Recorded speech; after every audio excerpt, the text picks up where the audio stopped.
World Cup is the greatest stage in football. The whole world watches. We are counting down the top 10 most tragic moments from the last 4 World Cups. Heartbreak, upsets, tears, and legendary careers ended in silence. Let's get into it. Guys, the number 1, welcome to this video. Leave a like and comment. The first time in 60 years, the Azzurri would not be in a World Cup. The playoff loss to Sweden was painful, but the real gut punch was watching legends like Buffon, one of the greatest goalkeepers of all time, break down in tears at the final whistle.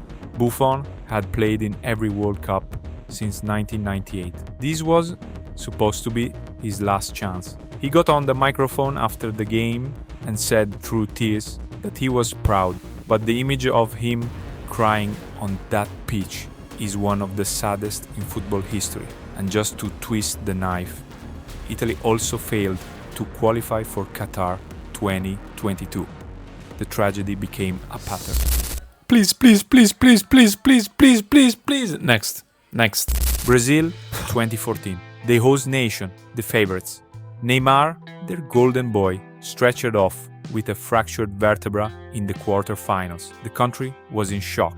Brazil still made the semis. Then came Germany, 7-1, the Mineirazo, the most humiliating defeat in Brazilian football history on home soil. But here's what made it a tragedy. The team visibly fell apart psychologically without Neymar, and Brazilian fans were seen crying in the stands, not with sadness, but with shame.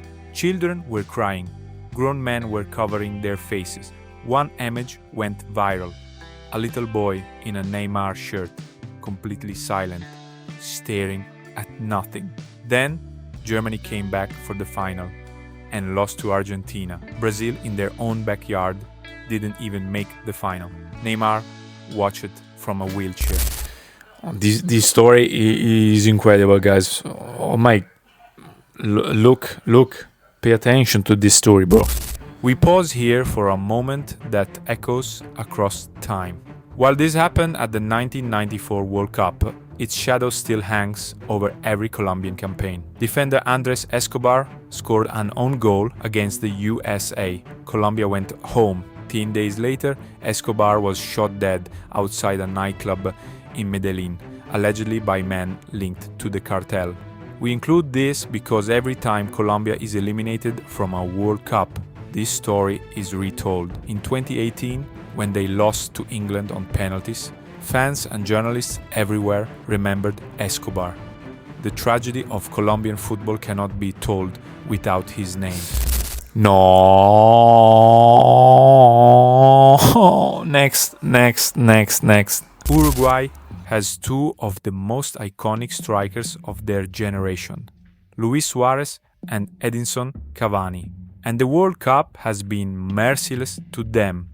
In 2018, Uruguay fell to France in the quarterfinals. Cavani scored a stunning brace, one of the best individual performances of the tournament, but left the pitch injured in the second half. France won. Cavani, hobbling off the field, was a symbol of a team that gave everything. Then, in 2022, it got worse. Uruguay beat Ghana but were eliminated on goal difference after South Korea beat Portugal. They did everything right and still went home. Suarez, on the pitch, was in tears before the final whistle even blew. He was watching the South Korea score update on the stadium screen. He sank to his knees. He knew, 35 years old, knowing this was likely his last World Cup. Eliminated not by losing but by arithmetic. The Germany is very difficult time, but yes. Germany, 4-time World Cup winners, 2014 champions, and in 2018 out in the group stage. It hadn't happened to a defending champion since France in 2002. Germany lost to Mexico, drew with Sweden, then were humiliated 2-0 by South Korea. Afterward, reports emerged of heated arguments. Joachim Löw's era, which had brought Germany to the very top of world football, was clearly over. Players like Ozil retired from international football, citing racism within the German Football Association. Thomas Müller looked completely shell-shocked. The tragedy here wasn't just sporting, it was the end of an era, a golden generation gone too soon. This is so sad, guys. My hero. My legendary hero. The moment that broke the internet and broke a lot of hearts, no matter which side you were on. Qatar 2022. Morocco's fairy tale run, the first African nation to reach a World Cup semi-final and standing in their way in the quarterfinals. Cristiano Ronaldo's Portugal. But the real drama started before kickoff. Coach Fernando Santos dropped Ronaldo from the starting lineup, a decision that stunned the world. Ronaldo, reportedly furious, watched from the bench as Morocco took the lead through Youssef En-Nesyri. Santos brought Ronaldo on in the second half, but Morocco held. Their defense was a wall. Final score: Morocco 1, Portugal 0. The cameras found Ronaldo as the final whistle blew. He walked slowly toward the tunnel, then stopped and cried.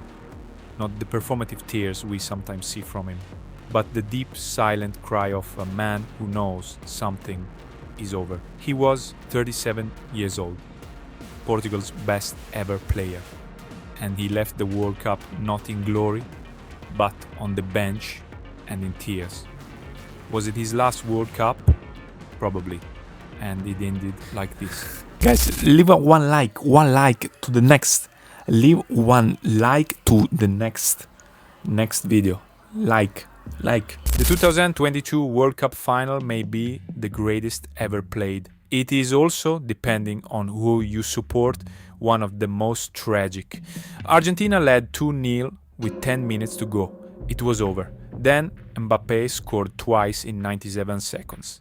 2-2. Extra time. Mbappé scored again. A hat-trick in a World Cup final, only the second ever. 3-3. Then penalties. Imagine being a French fan. You have watched your team come back from the dead twice only to lose in a shootout. Or imagine being Argentine. You were minutes from lifting the trophy, then nearly had it ripped away. Kingsley Coman, who scored the winning penalty for Bayern Munich against PSG in the 2020 Champions League final, missed. Tchouaméni missed too. Argentina won. Messi got his trophy. It was beautiful for one half of the world. But for France, for Mbappé, who scored a hat-trick and still lost, it was almost unbearably cruel. Mbappé walked off alone. He had done everything, and it wasn't enough. Guys, next one. Come on, let's go. Brazil 2014, semi-final, host nation. A country that had waited 12 years to host the World Cup again, hoping to finally win on home soil, something they had never done. Neymar was injured. Thiago Silva was suspended. And in the first 30 minutes, Germany scored 5 goals. 5 in 30 minutes. The stadium went silent. Not the silence of respect, the silence of trauma. Fans were seen not screaming, not booing, but simply weeping. Some couldn't even watch. Germany eventually won 7-1. It is the worst defeat ever suffered by Brazil. It has a name, O Mineirazo, named after the stadium where it happened. Schools discussed it. Psychologists were interviewed on national television about collective grief. Brazilian legend Ronaldo, the real Ronaldo, said it was the most painful defeat he had ever witnessed. This wasn't just a football match, it was a national wound. The last number, the last position. This entry is tragic and triumphant, because the greatest tragedy of Argentina 2022 is the shadow that hung over every single moment. Diego Maradona died on November the 25th, 2020, exactly 2 years and 1 day before Argentina played their first match in Qatar 2022. And then they lost to Saudi Arabia 2-1, one of the biggest upsets in World Cup history. The team carrying Maradona's legacy, with Messi desperate to match him, beaten by a team ranked 50 places below them. The internet immediately declared Messi finished. Argentina in crisis. The ghost of 2018 had returned, but Argentina didn't collapse. They won every game after that. They beat the Netherlands in a war of a quarter-final. They beat Croatia, and then in the final they faced France. We have already told you about the final, the comeback, the penalties. But here is the moment that defines this entry. When Messi finally lifted the World Cup trophy 36 years after Maradona did the same, the cameras showed something in his eyes that was bigger than joy. It was relief, like a man who had been carrying something impossibly heavy for his entire life, finally putting it down. And somewhere in the stands, or perhaps beyond them, Maradona was watching. The tragedy is that he never got to see it. The redemption is that his spirit was there in every single step of the way, and sometimes sends them home in silence. But that's what makes those rare moments of triumph. Let me know in the comments. And if you want more World Cup content, the greatest upsets, the best goals, the untold stories, subscribe and hit the bell. I'll see you in the next one. Because it's very strong.